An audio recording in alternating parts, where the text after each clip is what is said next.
Hello Europe, it's William calling from wiwibloggs, and I'm joined by Chris in London, Denise in the Netherlands, and Padraig in Ireland. And this is the Wiwi Round Up, reviewing the hottest Eurovision news from the past few days and previewing what's to come. It's been a busy few days, so let's get right to it. In Albania, Elhaida Dani has announced that Diell is dead. Yes, Diell, which means sun, has seen the sun set, and Miss Dani will be working with new composers to craft an entirely new song. This, of course, raises the question, why did she change it? Chris? Well, I mean, obviously, I think there seems to be some reasons behind why she's changed it, like I want it to go to Eurovision now, or whatever they're saying to try and make up for it. But I don't think that as a song it was very good anyway. The composition was quite boring, and I think that her other songs that she's done just in her general career are much better and probably be more suited to Eurovision if she does something like that. I totally agree. I feel like Diell was a bit of a letdown. She's got this amazing voice, Voice of Italy winner. Like, she can work it, but this song was not working it. And she's lucky that she has a big name so that the Albanians sent her through, and it's great that she now has the opportunity to change the song, because this was not going to make the final.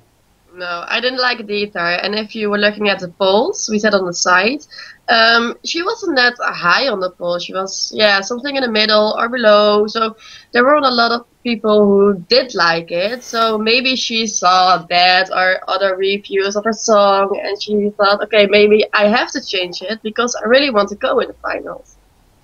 But I think that it was Elhaida won A Dal, or not A Dal, FIK rather than Diell. That it was on the back of her performance, her name, her vocals, her reputation. Diell, if they could have given her any song and she would have probably won. She's that much of a celebrity, I think. And then she's saying at the moment that it's the songwriter who's withdrawn it himself. He doesn't want them to sing it, but whether it's just a mutual agreement that they all benefit out of it and get a decent song, maybe. And the fact that she described it as personal reasons made it sound like a breakup. She's actually working with new composers, so I suspect she may have lost faith in the composer of that song, or there was some kind of drama behind the scenes. She explicitly said in her Facebook message that she hopes there's not controversy that comes from this, but obviously we're going to keep speculating, and so will the Albanian media, who are all over this, so only time will tell. She's in the more difficult semi-final, as you guys know. Do you think that was part of the reason?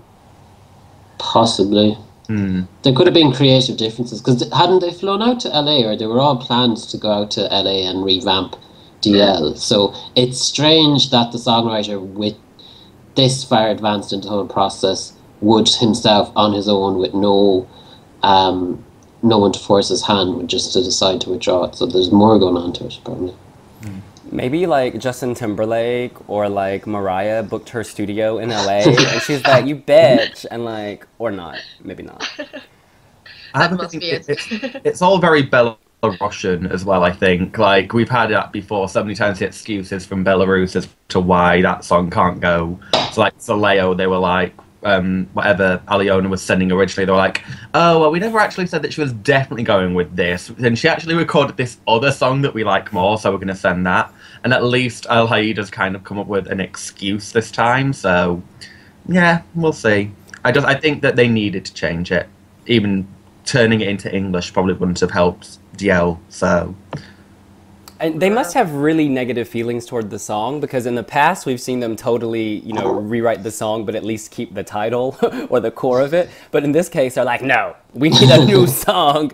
So perhaps they're feeling what we were feeling. Denise, sorry, I interrupted you. Oh, no, I just hope that the song will be great, because Albania hasn't been in the finals for years, and I really want to see them there for once. So I really hope they will do a great job with the song, with the new song. Well, cool. Diell is dead. Moving on. Over the weekend, Switzerland's Eurovision 2015 singer Mélanie René traveled to Lithuania for the final of Eurovizijos 2015. And while she was there, she unveiled a new, revamped version of her song Time to Shine. Question for the panel: does the new version shine more than the original? Yes, but not enough. I prefer this over the original one, but I hate the guitar solo part. So it's better, but not great. The guitar almost feels very Albania. We just spoke about Elhaida. It doesn't seem Swiss at all. Agree. Yeah, I had to listen. I listened to it first, and I was like, "What's the difference?" I didn't notice anything. Then I went back and listened to it. The new version sounds a bit more expensive. There's more strings. I think I agree with Denise. They should cut out the guitars because they really jar with the more orchestral sound. They're not a good fit. It improves it slightly, but it doesn't. It's not a Maria Yaremchuk style revamp by any means. It's just bare minimum. Yeah, I'm exactly the same. I mean, the guitar solo has never really worked with that song the entire time that they've had it, and everybody has always said, you know, they need to get rid of the guitar solo. And I like the new version, but it doesn't really add a huge deal more. I mean, if you were, like you said, it isn't a Maria Yaremchuk rework. It's just kind of a tidying it up, adding a little bit more here and there. But I don't think that it's going to add any more votes than she would have already got, I don't think. So... Now, y'all, it took Maria Yaremchuk 3 times, so maybe the 3rd time will be a charm. It's good that Switzerland has actually made the effort to revamp this. It suggests, you know, they want to do well, they want to get out of the final. So perhaps they will take our advice, look at the guitar solo, and say needs to go, because it does. On Saturday, Hungary will choose the winner of A Dal 2015. 30 acts have been narrowed down to 8 finalists, including Eurovision 2011 contestant Kati Wolf, the all-male band Spoon, and Boggy, who is not Bogey. Now, you guys, who are you looking forward to hearing, and who do you think will win? It's all about the ladies as far as I'm concerned. Eve, Boggy, and Kati. And in that order. Oh, interesting. You've put Eve on top. Mm-hmm. She's been my favourite since the very beginning, since I first heard the snippet. And then she was very shaky in her first heat, and people were like, oh, she's not matching up to the record. But then she just pulled it out of the bag on Saturday night, and she just slayed the competition, and she's back on top. I want to see her in Vienna. And the men are useless. Absolutely. They are useless with a capital F, and you know what that stands for. Spoon, they rely on pretty, they don't have a song. There's another singer, he's singing some kind of, he wants to be Michael Bublé, but it's not. And he brings me out in a rash. You're allergic to 20s swing or whatever? I'm allergic to the Great Gatsby and Michael Bublé. No, Yeah. the whole thing's horrible. Yeah. Well, I have to say I agree with Padraig. I also like the ladies, but Eve isn't my favorite. It's Kati. I really like Kati this time, and she's amazing. She's doing a great job, and I really want to see her in Vienna. But also Eve is great, and Boggy, she's also doing really great, and I think she might have the best chance to go to Vienna. People like the song, the jury likes the song. And I think it will go between Adam Sabo and Boggy, because both of them got really high points from jury and public. Yeah, I think I wouldn't be surprised, honestly, if they go for Adam. He's not my favourite, but Hungary have seemed to be running with sending the male acts for the past 3 years now. So I don't know if that's just a conscious decision or if they thought that they were the best songs. If I had my personal choice, I would definitely have Kati Wolf again. I really like this song, but I'd want her to sing it in Hungarian because I think Kati doesn't do great when she sings in English. She doesn't really connect as well, and I just don't think that she can really get her diction around like the English language sometimes as well. So if she does go, I hope that she goes in Hungarian, but I have a feeling it'll be Adam. Adam is just so uncomfortable to watch because he's there. It's like that episode of Friends, because he's there wearing the leather pants and the leather jacket and the studio lights, and then he's there sweating like a pig, and you're at home and you're squirming looking at all this sweat pouring down his face, and it's horrible. And then the song isn't even that good, like it's a generic boy band song, and you're watching this sweaty man on stage. No, Amen. It is time for some estrogen from Hungary. We need to see the ladies. Caddy Wolf, I did not like this song initially, but then she performed it live and I finally got it. And I really like the LED with like the battered women in the background. I think it makes this like really serious. And it's the only melody I can actually remember. Like Adam Zabo, you're right, Porik. I just think of Sweat. I can't hum that tune. Can you? No. No. Bad No. side. And as for Boggy Bogey, I'm sorry. She is like just the singer of Perfume to me. I don't rate this song. I find it too panting dog. Like, it's not my thing. It's sweet. The lyrics are cliche. I know it's about Ukraine, so it's timely. But no, needs to go.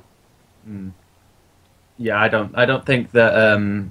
I think she's riding on previous work rather than. I think it's almost like an Elhaida thing where she won Festival Kangas because of being Elhaida Dani. Boggy might win because she's Boggy. Except Boggy is a better song than Elhaida. Well, yeah. That's true. Yeah. That wouldn't be hard, but I love Boggy. Over the weekend, the Baltic countries were mad about Eurovision with national selections in Estonia, Latvia, and Lithuania. Let's start up north in Tallinn and move our way south. You guys, what do you think of Elina and Stig's victory in Estonia? Very happy. Yeah. Very happy. Yeah, it's the best song. They were amazing, and even though their vocals weren't spot on in the final, they're still great, and I love them, and I can see them placing really high in the finals, because I'm pretty sure they will be in the finals. Yeah, I think it's. I can't see them not qualifying. I can't see them not being top 5 really. I mean, it just shows. It goes to show.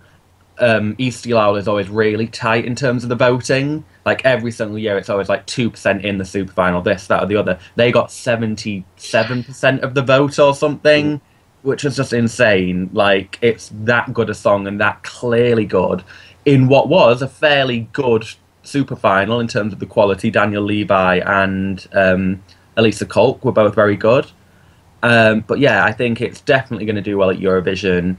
I wasn't a huge fan of the song to begin with. When I first heard it, it took a couple of listens to get me a fan of it, but I know so many people just loved it straight away. I can't see it not doing well. Because just the fact even that it managed to get so much public support in Estonia, and like Estonia isn't Azerbaijan, they're fairly legit, so I imagine that will transfer over to Eurovision votes from the public as well, because Estonia isn't living in the Stone Age or something. They're a modern country, so they'd have similar tastes. And the last time a song in Estonia got such a high vote was in 2009, the Randjanad Urban Symphony. They got 82% of the vote, I believe, and they ended up coming top 6 in Moscow, so that bodes well. Another question I had for you guys, do you like the monochrome black and white filming? Yes, I do like it. It does remind me of the Common Linnets, because they had the same thing, and people already compared the two of them. But I really, really like it. And I like the fact that she was standing behind him, and when she turned around, she was looking at him instead of the cameras. Yes, like that. So I really liked both of those aspects. I kind of preferred the original staging they did in the semi-final, where they were sort of on the opposite sides of each other, and the set was sort of like the living room. So there was like lamps and sofas and things, and I thought that worked quite well. They still had the black and white thing, but I have a feeling that it's going to change again for Eurovision. I don't think it's going to stay the same, because it just needs that one little like added touch, and I can't think what it'll be yet. But if they can work the staging out, I honestly think it's going to win. I know that's crazy to say without hearing half the songs, but... 2 points. The first is that we were at Eesti Laul, obviously, and we went up and looked at their stage design, and those lamps, which look quite posh and expensive on TV, are actually from IKEA, because I got one of them at home, and it was $12.99, y'all. So it just shows the magic of cameras. The second point is, we have these 2 interviews, which you can watch here, with Stig and Elina, and they are such different people. He is so mellow. He even says in our interview he has to, check his pulse. It's so low. He's just calm and not bothered bothered by any of the hype, the drama, whereas she's a bit more bubbly and excited, and she's, 13 or 14 years younger than him, so I guess it makes sense. And he, of course, has been in Eesti Laul for several years, I think 3 or 4 times already. But it's a great combination, and that also reflects in their voices, because he's all like, sexy like you. And she's like, not rasp, I don't know, the pitch, everything about it is so different, and I think it works so well together. Because oftentimes duets, they just don't fit, and that's the problem. It's like, Shanae and Thomas Nevergreen, I'm sorry, I don't buy the chemistry. Like, what was that? It was like hire, like an escort or something. Whereas with these two, it's like, this is real, y'all. I think once they can get the chemistry right on stage, they're doing well. Because the big complaint from the semi-final was that they didn't really look at each other at all. So if they can make it look that they like each other and that make something click, I think that's what their big challenge is. Because the song is fine. I don't think the song needs any work. The staging is their big task now between now and May. And a final thing to come out of this, I think we were all on the edge of our seats when the jury points were coming in, because elephants from Neptune were leading for much. And they didn't rig that for drama, because they went in the order of how they sat in the audience with the jurors. And then luckily Tanya saved the day. Praise Tanya. Praise her, amazing. She actually, in this interview on wiwibloggs, she tells us that she rated the songs by thinking about how they would look on the big stage at Eurovision. And to me, this was obvious, and to you guys as well, I think, this was obviously the clear winner in that respect as well. Thoughts on Elephants from Neptune? Horrible, awful. Yeah, no. They should have never been let out of the recording studio and onto the stage. Or the zoo, honey. Yeah. What was the appeal of this song? There wasn't. The public didn't like it though, because when the breakdown came out, they only came, maybe were they 4th or something? 4th last. Yeah, they only got 4 points from the public, I think. So yeah. Amen to us. Like, what were the juries smoking? Unreal. But that's kind of like your Estonia always kind of have a weird one that they always seem to like really love and give points to, and nobody can understand it. Obviously, you had Winnie Pooh that year that came like 3rd with the jury, which really, I mean, no juror should have given that any points. That should have just been the public voting for Winnie Pooh, but... Chris, I'm liking your Winnie Pooh hair. You could be a backing vocalist. I know, I could, couldn't I? Yes! Yeah. Well, I'm kind of, what was it, that Albanian singer as well from a few years. Orella Gassi. Oh, yes. There we go. I am the British Orella Gace impersonator now. Surprise. Get you some flames in the background on a microphone. You're good to go. Festival King is 54. Well, great. Oh, one final point. In the arena where the event was held, we were snapping photos, which you can see on our Instagram, wiwibloggs, and there were pictures of Stig Rästa, like advertisements that said, "My top marks go to the sponsor of the event." But the fact that they had so blatantly displayed him all over the building, I mean, this competition was over before it started. And like, we almost felt bad in the press center because there were only like 4 journalists there from outside Estonia, and all of us were hovering around Stig and Elina, and all the other acts are like, hello, but we're like, no, need to go, because it was all about Stig and Elina. Right.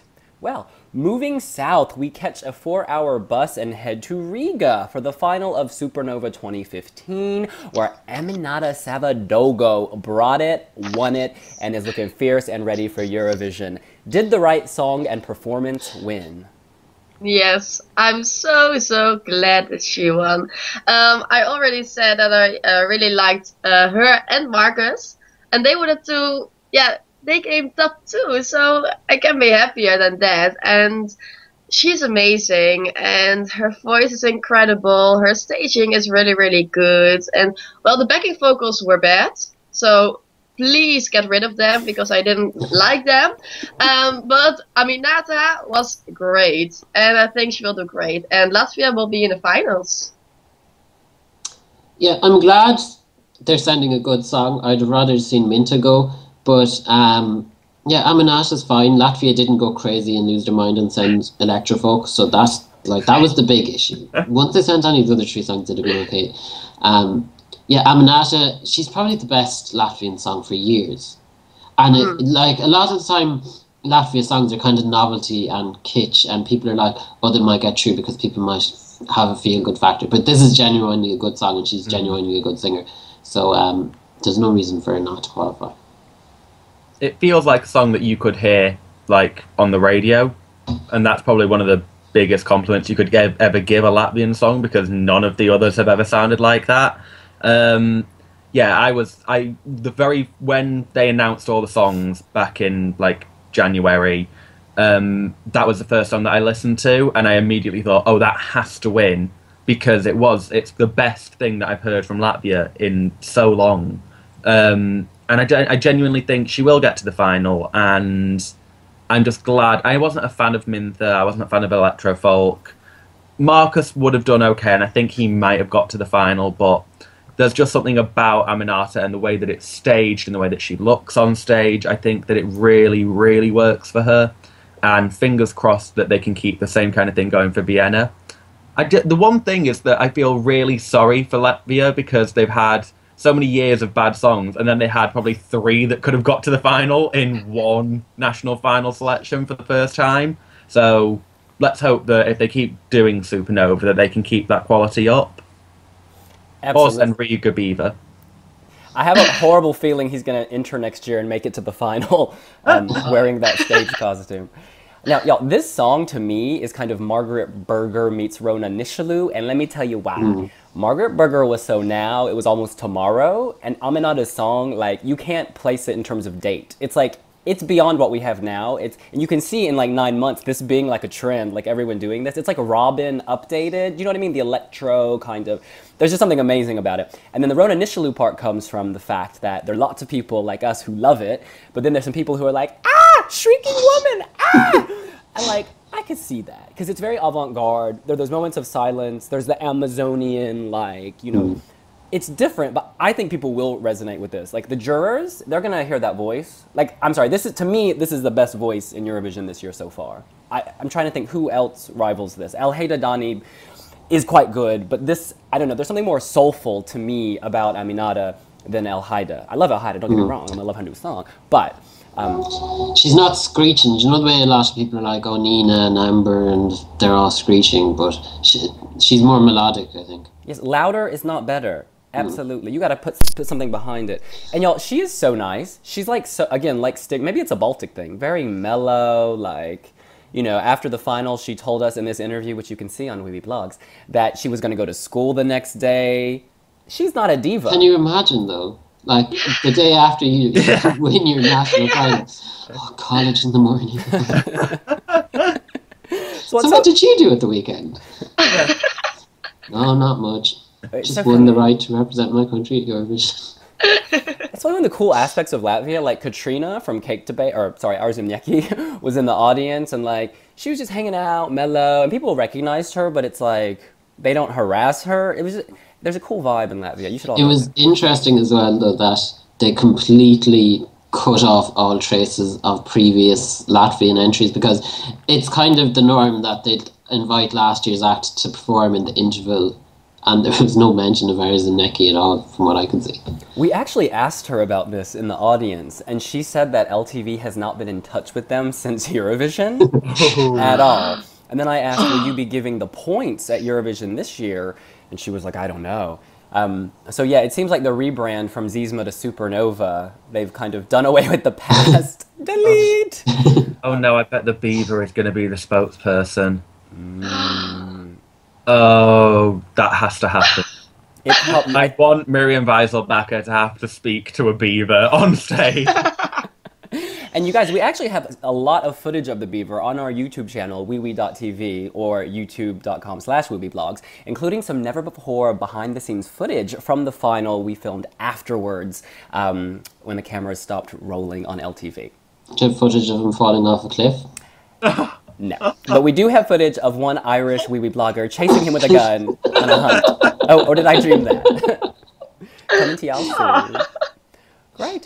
Well, continuing on this Baltic revival, we head south to Vilnius, where the Eurovizijos 2015 final took place in Lithuania, and Vaidas and Monika came out on top with the duet this time. How are you guys feeling?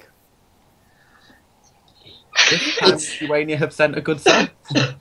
Yeah, I mean, it was so obvious that they were going to do the duet. I mean, it wasn't really a secret. It felt like when they just both turned up on stage at the same time on Saturday, because they hadn't announced it beforehand. And then Mia started to win, and I was like, no, they surely can't be doing this. Like, they've finally picked the right song and the right two singers to go with it, and now they're going to send the other act in the final. And it was quite unfair on Mia that suddenly, all the supporters, it's effectively a 2-on-1 situation now. But yeah, it was definitely the right choice. Hashtag rigged. There was no way she was going to win against Vaidas and Monika. It seems very deliberate. Denise? Yeah, I really, really like it. I love the song, and Monika and Vaidas are great together. The chemistry is amazing, and well, they remind me a little bit of Greece. He's like the cool guy, and yeah, I get a girl, and yeah, I'm so hot. And she's like the bubbly, innocent lady, like, oh, I love him and I want him, and like that. So they're great together, and they can both sing really, really well, and yeah, they're great. Yeah, it's their best entry for years, and Lithuania often get to the final with muck. So there's no, this is going to the final, because like Attention came very close to qualifying last year. So this is definitely going. It's just unfortunate that they've come kind of in a Baltic revival, and Estonia are sending Stig and Elina, because in comparison, Vaidas and Monika don't really match up to Stig and Elina. Not this time. Not this time. Y'all get the joke? That's a joke. Okay, maybe it's not fun. The other thing with them is that they're in the first half of the second semi-final, and you've already got Marta and Vlad and Michaeli and Anita in that half as well. So that's 3 duets, and one of them, like definitely one of them, isn't qualifying.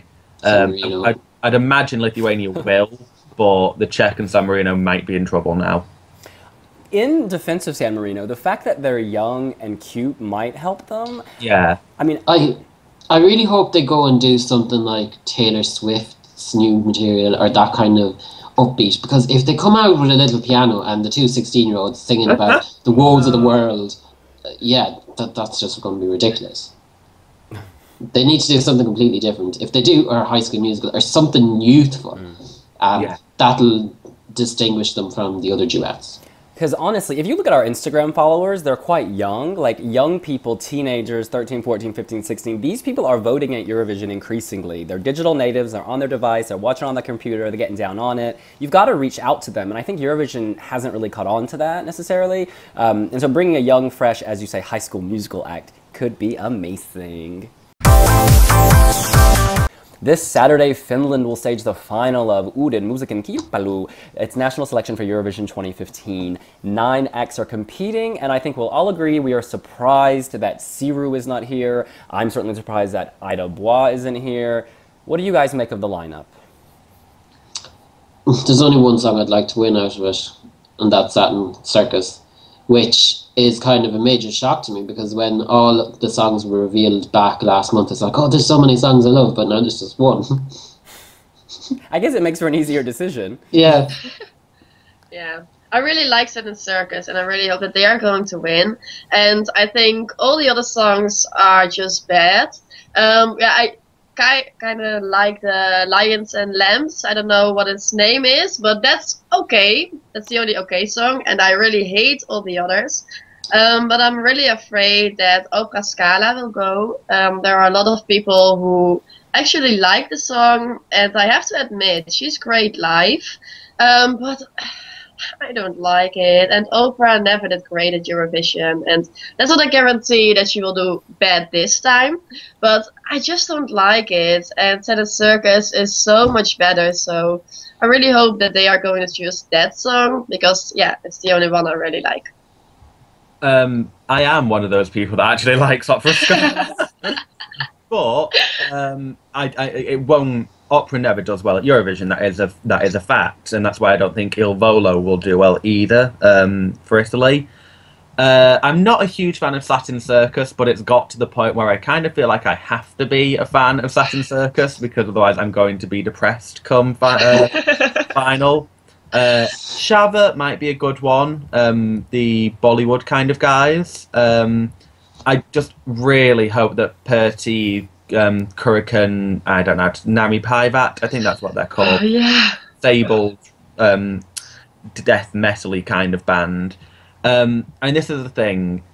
They've got an amazing story, and they are very good. I mean, the fact that they can perform the way that they do is, you know, a heartwarming thing. However, sympathy doesn't work at Eurovision. Sympathy votes never really seem to do well. Shawnee's Friends got to the final, didn't really do anything after that. And it's just that kind of thing where novelty works, but they're not a novelty act. They shouldn't be looked at as a novelty act. They're not the Russian grannies, you know, so what, they're disabled. You can give them sympathy for being able to do, oh, you know, well done you for being able to perform. That's not going to give you any votes, though, at Eurovision. And I think that they genuinely would probably go out in the semi-final, and Finland would have egg on their faces, so... Absolutely. And I think with a novelty, like, Conchita's beard, instantly you kind of get the novelty. Whereas with this group, I actually didn't realize they had, you know, a mental disability until someone told me. And I feel like in, you know, the 3 minutes, Europe might feel the same way, so they're going to miss the backstory anyways. So then you're almost just kind of exploiting a group of people by making them look like monsters, because the song is very much cast in the Lordy framework. So yeah, I can't get behind this. And also, it's a minute, is it a minute long? A minute and a half? Yeah. A minute and a half or so, yeah. It's just, it's not appropriate. No. And it's not a song. Is there a thing, what you call a load of shouting? Do you call it a shout? I don't know. A fight. It's, a ruckus, yeah. A racket. That's what it is. Absolutely. Now, you guys, there are several songs in this final, and I was floored that they made it. Let's go through them. Angelo Denial, All for Victory. He's a narcissist. The music video, it's just about him. He likes his character. He ain't a musician, y'all. I'm sorry. This is not a song. No. I almost would have rather had Heidi Pakarinen than him with that awful Bon Voyage song. That's it. There was just so many just bizarre choices. It's funny that at the start, UMK was all like, oh, we're going to be 100% televote, televote, televote, televote. Then the results in the semis start to come in, and then they're like, oh, okay, we need a jury. We're having a jury. So I think they've lost faith in their public. Yeah, they should be.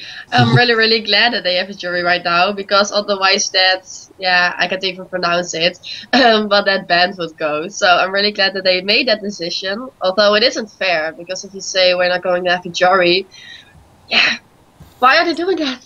Now, we've talked a lot about Satin Circus and Opera Scala as kind of the front runners for this. But in our Wiwi jury, some of our jurors have suggested that Solju, the indigenous song from the mother-daughter duo, sorry, Solju is the group, a mother-daughter group, singing the song Hold Your Colors.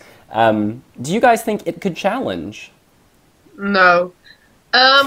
I like the song in the studio version, but live it was really, really bad. So I don't think it will go to Vienna or have a chance at top, well, not even top 3, I guess, in the national final. So I don't think so. Yeah, it's nice, but I never rated it until all the other good songs got knocked out, and now suddenly it's one of the better ones. But yeah, no, I don't want it to win, because it's just purely people are talking about it because all the other songs are crap. And at Eurovision, Sweden's John Henrik would slay. It would be an indigenous showdown, and the Sami people would win. Yes, they would.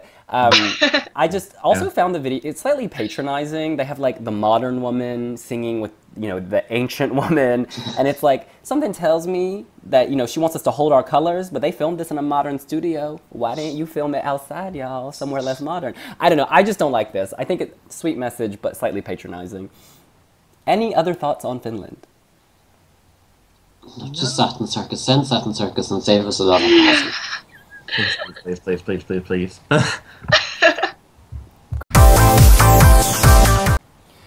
As ever, the team at wiwibloggs is running a poll asking you who is your favorite Eurovision 2015 act so far. We've just closed the most recent poll, which featured 12 acts, including the additions of Bojana from Serbia and María in Iceland. Now, we've closed this, Chris rather has closed this, and there were a total of 4,700 votes. We'll quickly go through the results. In first place, Georgia, Nina Soblati. In second place, Bojana from Serbia. And in third place, María from Iceland. Now, you can see the results on your screen. We're followed by Trencha, Amber, Elhaida, Lisa, Angel, Daniel K, Melanie, Anti-Social Media. And bringing out the bottom, it's Uzari and Maimuna from Belarus and Giannis from Cyprus. You guys, obviously Nina Soblati has a huge fan base, and so people are always saying she's going to win our poll. That aside, what do you make of the results?